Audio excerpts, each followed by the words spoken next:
dimensions of education commits to promote social literacy, social competence, and social efficiency. So that you may ask, what's the importance of social dimensions of education as a course to you in the curriculum? So, through social dimensions of education, this course will help you develop within yourself respect and appreciation of human diversity through education that provides alternatives for maximum involvement. Now, when we say social literacy, this is expected for you to develop this social literacy. So when we say social literacy, it is possessing the skills to recognize and accept the individual differences of individuals without making value judgments. Students, future teachers, in your class you will be meeting 30, 40, 50 kinds of personalities. So if you have mastered this by the time that you graduate and by the time you become a teacher, if you have mastered social literacy, you will be able to understand why your pupil A is like this, why is pupil B behaving like this, and so on. No? Why are some of your co-teachers do not seem to cooperate? Why are some so friendly to you? So you have to learn this, social literacy. And with the topics that we will be discussing in this subject, hopefully you will be learning or you will be developing social literacy. Number 2 is social competence. So, possessing the social, emotional, and intellectual skills and behaviors needed to succeed as a member of the society and the world. It's not enough that you know how to read, you are good at mathematics, you are good at your major subjects, you have friends, no? But you have, as a teacher, you have to develop social competence. And that is, by the time that you you become a teacher, no? So now you are developing. By that time, you must have a stable, at least, no? Stable social, emotional, and intellectual skills. So you understand, no? You will understand the behaviors of others and even yourself. You will understand yourself better so that you will be successful as a member of the society and the world. Okay? And the last is social efficiency. This condition characterized by valuing human diversity. In other words, even if you teach later, you teach in Thailand, you teach in Singapore, or you teach in Lake Cebu, or in Tiboli, or somewhere else, no? In the United States or in Japan, you have that skill to be able to adjust. You are able to adjust with the culture. You are able to adjust with your coworkers and so on. But you cannot attain social efficiency if you have not developed your social literacy and social competence. Okay, so that's it. Sociology is a scientific study of human social behavior. Remember, we are to look into the social science theories, no? And how these are related to your teaching or to education. So, as the study of humans in their collective aspects, sociology is concerned with all group activities. It could be in the economic, social, political, and religious aspect of the human being. Okay? Now, sociologists see education as one major institution that constitutes society. Correct. In one of the topics, education is one, and the school is one of the social institutions, no? That help in the development of the society. Okay, let's proceed to the consensus and conflict theory. So we have defined the conflict, we have defined consensus, no? So when you come into an agreement, there is consensus. But when there is a clash of ideas and principles and people, in other words, there is conflict. The I would like to go into the how this consensus and conflict theories relate to education. I'll give you an example. So, before we did not have this K to 12 curriculum, right? So our grades 1 to 6 in the elementary, so there are 6 years, 4 years in the high school, then a graduate of high school proceeds to college. But here comes the K to 12 curriculum. What happened before? What happened before the implementation of the K to 12 curriculum? There was a conflict, no? So let me bring you a very specific example on how a conflict can give rise to an improvement or a change. Okay? Now, our graduates in college finished, so 6 years in high school, in elementary, 4 years in high school, another 4 years in college. So, all in all, 6 plus 4, 10 plus 4, 14. So, a professional completes 14 years in education. So, a bachelor's degree holder, meaning completed his education for 14 years. So, he earned his degree or her degree after 14 years. But a very specific example of this is a nurse going abroad. No? When they go to the US, they are not hired and they are not paid as nurses, but they are hired as nursing aid. Why? Because when they look at the transcript of records, for them, or according to their standards, we lack 2 senior high years. Okay? And so on and so forth. In other countries, they also evaluate our graduates that way. So, kulang tayo ng 2 taon. And our engineers are not hired as engineers. Our teachers are not hired as immediately as teachers, no?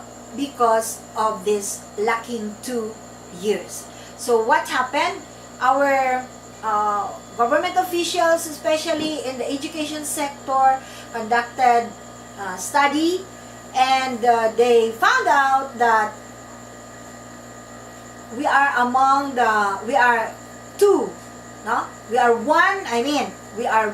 among the 2 countries who are left behind, especially in the standards or the curriculum that is being offered by our country. So, parang nakita natin may conflict. Bakit yung mga graduates natin hindi hired sa ibang country as teachers, no? May conflict.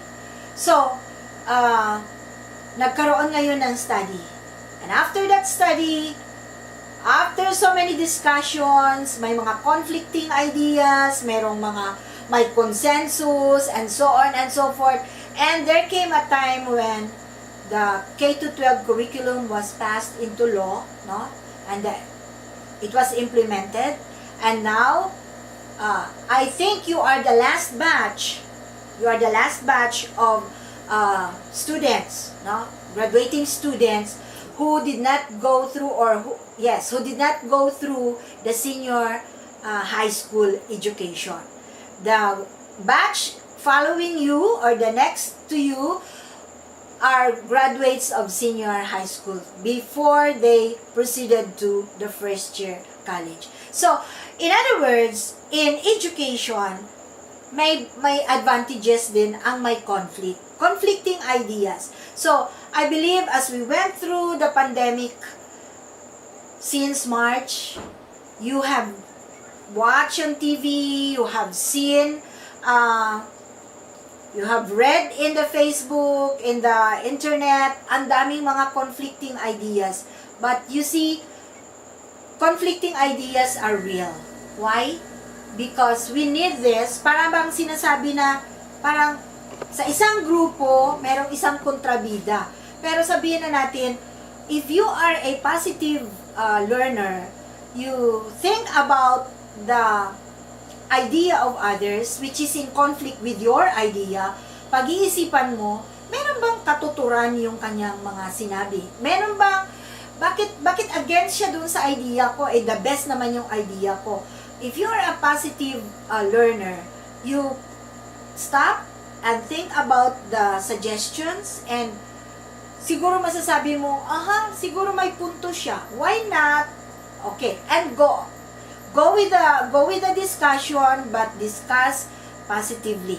Okay? Pwede tayong maging critique, pwede tayong mag-criticize, but do it with tact, no? Hindi yung nanga-insulto kagid nga nasasaktan na yung kasama mo, no? But you have to discuss with positive thinking. Okay? Now, so yun yung isang example na nagawa na nakita ko sa education. So ngayon sa pandemic, ang daming mga ideas, but natutupad lang ang isang kaparaanan, or there is, like for example, executive order, no? Executive order per town, executive order ng ating government, or especially in the provincial government natin. So merong pinapasunod na mga patakaran, because before that there had been a consensus among the group who prepared the rules and regulations, no, in managing the COVID-19. Okay?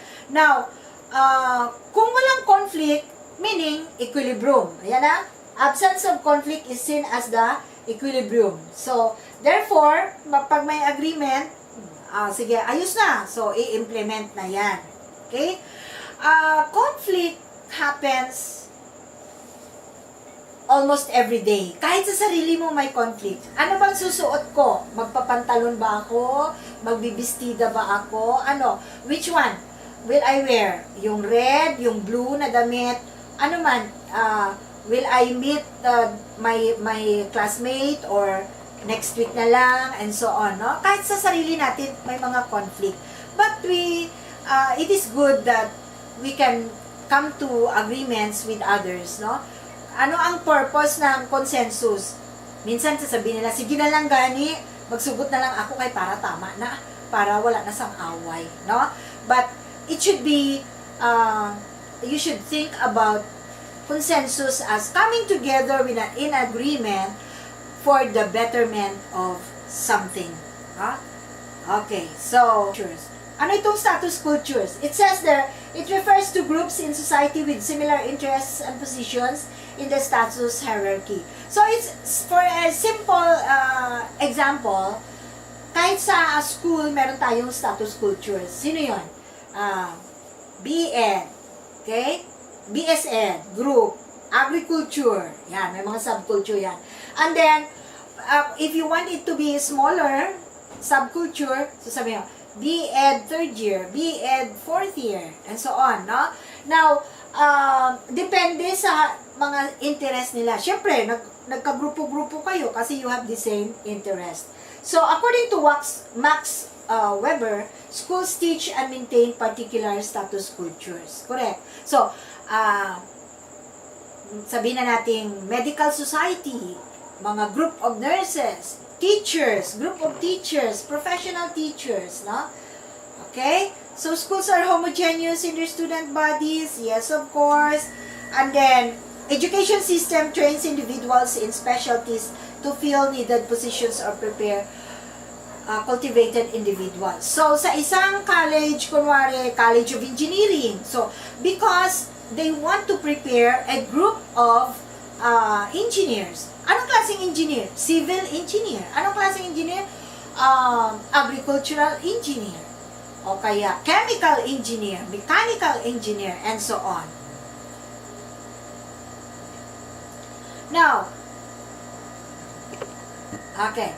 Now, what is the role of education or the schools in assuming the conflict theory? Sabi ko nga kanina, may advantages din kung bakit may conflict, no? Sometimes nakaklarify ang isang bagay dahil nagkaroon ng conflict. Okay.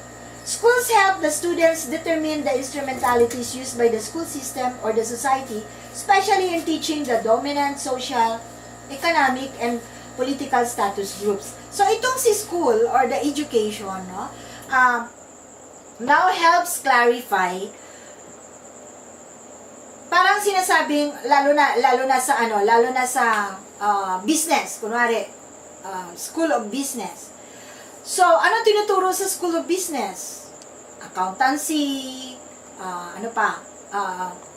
banking and finance, no? So, tinuturo ng school ngayon yan, tinuturo niya paano mag-ipon, paano mag-business, and so on. So, many people become rich because of what they learned from school. So, sa school, dapat itinuturo rin paano, bakit merong mga mahirap, ano ang kailangan gagawin, no? So, the becoming poor as one, no? Sabi mo, you came from a poor family, but the school should teach you how not to stay as poor. I know many of you are coming from families of farmers. Mahirap ang buhay sa farming, di ba? Lalo na pagka hindi family owned ang lupa, nakikisaka lang. Mahirap. Lalo na kung minsan during harvest time, mura ang presyo ng mga palay. Pagka time na magtatanim, ang mahal-mahal ng mga inputs, no? So, igo ka lang pag harvest time na, igo lang pambayad sa utang. Meron mang konting-konti. Paano? Ilang estudyante meron ang isang pamilya, no? So, because of education, natututo ang estudyante on how to elevate the status in life. Okay? Buti nga ngayon merong yung scholarship ninyo, Unifast, no? So, in other words, sabihin na natin sa Unifast, in other words, those people in the education system, nakita nila paano natin tutulungan ang mga next generation para magkaroon sila ng, they will earn their degrees so that their quality of life will be elevated. So, yan din ang maganda. Marami din, alam nyo, yung in making a law or kaya policy, ang daming mga discussions dyan. Maraming conflicting ideas until such time na maayos nila, and then magkakaroon na ng consensus, and then the rules, the law will be passed, no? And will be approved. Okay? So, ang school, mayroon ba mga conflict, pero dapat si school, kinaklarify niya ang mga bagay-bagay. Such that, it will bring, no, improvement or progress in the society. Okay? Now, dumaan tayo dun sa conflict, sabi natin. How do people or an organization settle a conflict? Conflict theory assumes that social behavior is best understood in terms of conflict or tensions between the competing group. Mas lalong naiintindihan pagka nagkakaroon ng conflict. Lalo na pag overt, no? Hindi lang nakatago ang masamang loob, no? Okay. Conflicts need not be violent. Hindi yung mag-aalsa ka kaagad, kwaon mo dahil binangon mo ka kung may conflict. No. It can take the form of labor negotiations, party politics, competition between religious groups, pwedeng discussion, pwedeng labor negotiation. Gusto gid namon magtaas amon sweldo. So, bilang nasa paaralan, no? Sana maayos kung ano man yung kinakainisan or ayaw ninyo ng mga rules and regulations ng iyong organization. school man yan, or later, magtrabaho kayo sa ibang kumpanya, kung meron kayo hindi nagustuhan, there is conflict, no? There is conflict between the labor and the management. Sana, ma-remember ninyo na pwedeng magkaroon ng conflict, pero this may be resolved not through violence but through negotiations, no? Okay. The conflict theorists believe that the focus of school should be in conflict management. Paano mag-manage ng conflict? Which is viewed as a major factor that can lead to change, no? So, kahit na sa ating sarili, kahit na sa ating pamilya, may mga conflict din yan, no? Meron ba yan sa inyong level na sino maglimpyo sang balay, nagsunggudanay na ang magutod, kay muni siya ang suguon, tapos hindi siya magpasugo, and so on, no? So, conflict management. Okay? Conflict management. If you know how to manage conflict, that is a sign of maturity, no? Mature na, kaya niya na. You have to learn this, conflict management, because as a teacher, sa iyong classroom, meron kang 30, 40, 50 na estudyante, may mga lainay buot nila, mga mag-classmate, hindi ka marunong mag-manage ng mga away-away, ay kaluoy ka niya teacher. So, as a teacher, you should learn how to manage conflicts, no? Okay. So, this is the conflict model. So, social structures produce patterns of inequality kasi medyo nandito ang sabi niya, inequality in the distribution of scarce resources. Okay? Nung pandemic, marami nagagalit. Bakit wala kaming natanggap na mga relief goods, samantalang doon na balita sa isang barangay, meron. So, yan, inequality in distribution of scarce resources. So, nagkakaroon ng conflict. However, because there is conflict, ang mga leaders natin mag-iisip, ang mga leaders natin magmi-meeting uli, pag-iisipan, magdi-discuss, and there comes a time na magkakaroon ng reorganization and change, no? Si President Duterte, pag may nakikita siya na conflict, minsan mabilis, no? Nagkakaroon ng reorganization at nagkakaroon ng change agad-agad. Minsan nagugulat na tayo, iba na ang secretary, iba na ang leader dito, no? Okay. So, that's it. So, consensus and conflict theories. Now, I'd like you to please remember these people, no? Lalabas yan sa exam, ha? Proponents of consensus and conflict, sociological and social theories. Okay, so ito yung mga tao.